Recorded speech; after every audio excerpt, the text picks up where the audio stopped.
everyone. Our first lightning talk of the day will be given by Eyal Edri.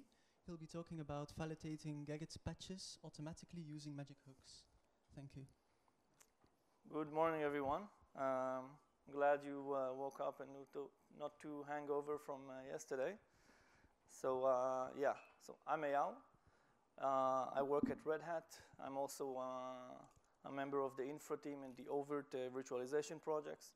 So a little bit of context, I'm managing a DevOps team in Red Hat, in charge of a lot of continuous integration, continuous deployments, both in oVirt and Red Hat.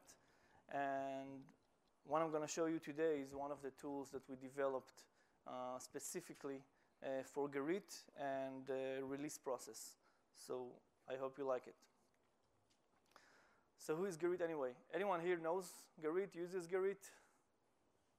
Excellent. So we're going to probably skim through this quite quick. Basically, a code review system based on Git, very popular one, developed by Google. It gives you an intuitive way of reviewing patches. It lets you add reviewers, review the code online. It also has a little bit of hooks that I will talk a little bit later. Basically gives you a diff between the code changes, gives other coders an option to add comments and then send another patch. So it's basically the central point of all development in a project, and specifically in oVirt. So as I said, Gerrit has a hook system, or probably a limited hook system, which is why we're here today. And I want to talk to you a little bit about the release process, specifically an open source project, but any projects basically. That's the core flow or the core process of the product. It's the most important thing that allows the product to be built and shipped later. And specifically, it needs some sort of verification. Some examples of a release process is connecting between the bug of the product and the patch that fixes it, the Gerrit patch. That's really important, specifically for automation. If you want to later on manage your code or manage your bugs, create release notes and so forth. So that connection is crucial. Backporting patches, I'm going to touch that in the next slide, but basically, any project has the master branch, you're working latest code, and you found out that you found a critical bug that you need to backport to a stable version. How do you do that? How do you verify it? That's very important. Approvals. Every product phase, every product has phases: beta, RC, alpha, and obviously not every piece of code is permitted to go in every phase. So that's important to verify that. And of course, updating the bug status. For us, it's once you post a patch, the bug should move from new to post. Once you merge it, it moves from post to modified. So we'll see how we use the new system to overcome or verify these stages. So just one example of backporting. It's a very famous use case. You probably know it. You send the code to code review in Gerrit for the master branch. It gets merged, and then you cherry pick it and push it again to the Gerrit for the stable branch. I'm showing that because it's a really critical phase, because if you miss it, you'll probably have bugs in your code, specifically in your stable branch, and that's a really bad thing. Okay, so what do we have now for actually verifying this process? We do have some tools. Gerrit actually do have some Git system, or a Gerrit hook system, as they call it. It's pretty limited. You can only assign one hook per event. You don't have any logging or any summary.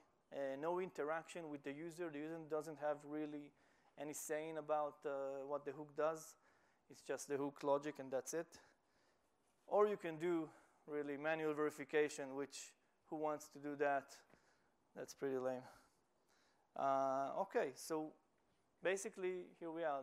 I want to show you something that came out of the need to do a proper verification for a complex project as oVirt. I don't know if you know, but oVirt is an open virtualization project. It's really complex projects, composes out of a lot of sub-projects, some components, some reading in Python, some reading in Java. It's actually a layered product because it's run on top of other system on JBoss application server. It runs on the hypervisor runs on libvirt and RHEL or CentOS or Fedora. So you can think of the complexity and the moving targets that makes this whole process more challenging. Specifically, this tool was developed by one of my senior team members, David Caro, is leading the DevOps for oVirt. So kudos for him. All right, so I want to show you, obviously, you probably guessed that the new framework has all the goodies that the default hooks doesn't have. I want to go one by one and a little bit explain about it. So labels, that's actually how we give the user interaction capabilities with the hooks. So let's say a hook runs and it gives him -1 or it gives him warning about something, and the user acknowledged it, fixed it, or thinks it's not right. You can rerun the hooks just adding a comment to the Gerrit. It's simple as that. For example, if you want to rerun all the hooks, you just write a comment, rerun hooks, :all, and the hooks are rerun again. Dispatcher, that's basically the brain behind everything. That gives us the ability to run multiple hooks per event, or to separate. Actually, the original Gerrit hooks doesn't give you option to run specific hooks for specific project.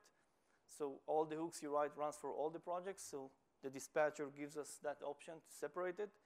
Basically, has a chain mechanism that chains all the events that are specific for one Git project and one event, and runs them in a loop. Since it's a lightning talk, I really didn't want to dive into the design and details and the code. So I'm gonna focus on showing you the use cases and examples of how we use it. And obviously it supports multiple hooks, as I said, different hooks for different Git versions. And it's really nice because it shows you a summary of all the hooks, like a final verification of your code before it's getting merged. Okay, so let's just start and showing you a little bit about the examples of what you can do. So we talked about the importance of connecting between a bug and a patch.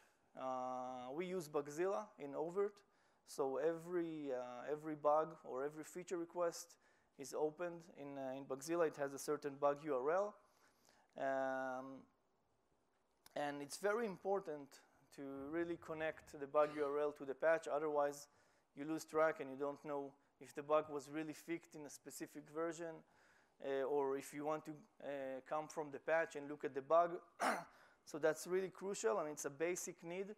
We basically base a lot of our automation systems on that bug URL. So that's the really basic need.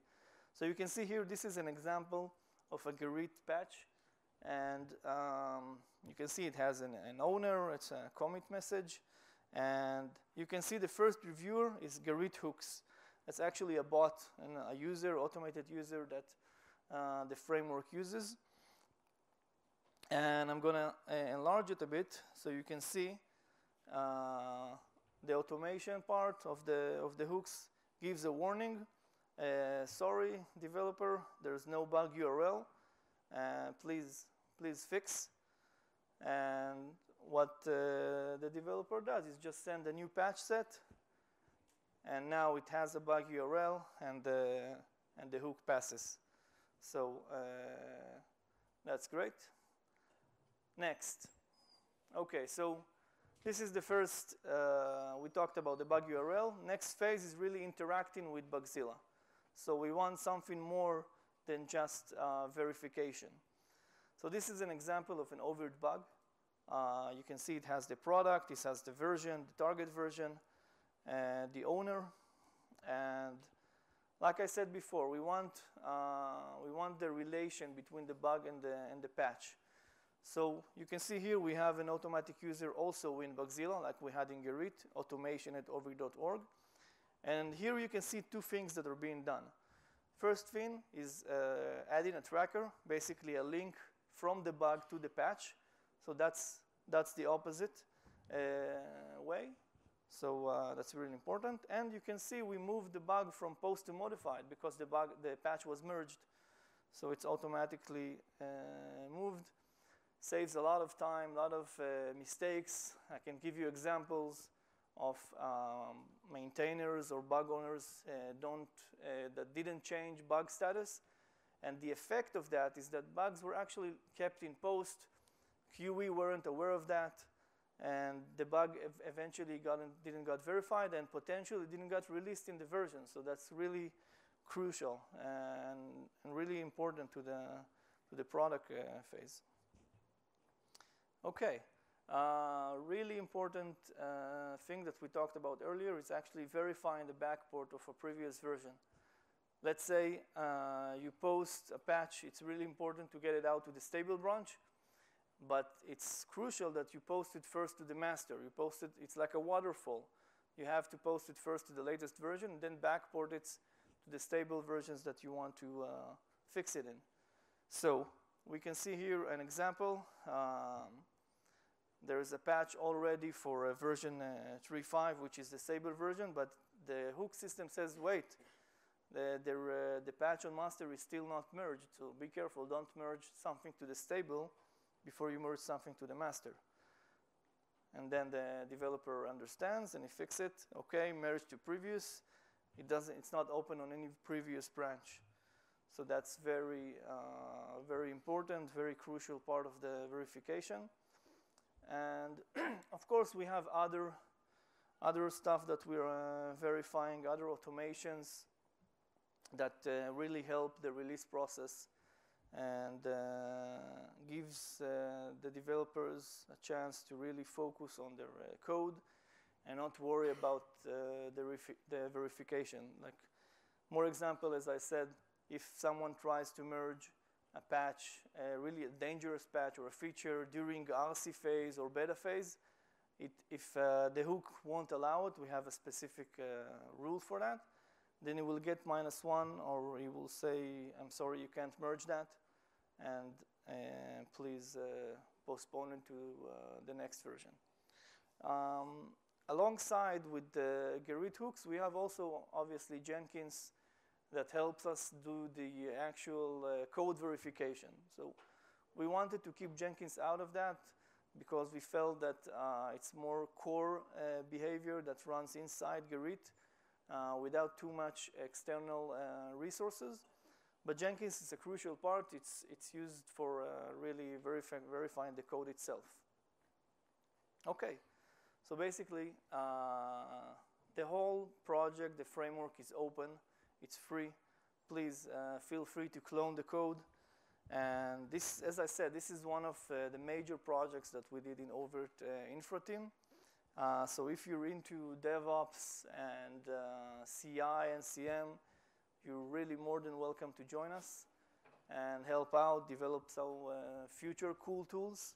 And you can also check out more documentation in the oVirt webpage. And feel free to do that. Got 1 minute left, but anyway, if you have more questions, like detailed question, code questions, I'm at the oVirt booth. Feel free to come and give me a visit. Or if you want later on, just send me an email and I'll be happy to share. Thanks.